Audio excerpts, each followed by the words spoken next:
how to set up and use Wi-Fi hotspot on Vivo Y04. So if you want to set up and use Wi-Fi hotspot on your Vivo Y04, then what you need to do is you just need to simply open up your settings. It's probably same on many of your Android devices. So after opening your settings, you need to scroll down a bit, and then as you can see that you will have an option of portable hotspot. You can tap on portable hotspot and turn on your hotspot.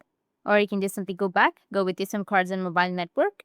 And here you need to go and turn on your mobile data. Once you turn on your mobile data, you can just simply swipe down, and here you will find an option of hotspot. You need to tap on your hotspot, tap and hold on to it, and this will directly take you to your hotspot.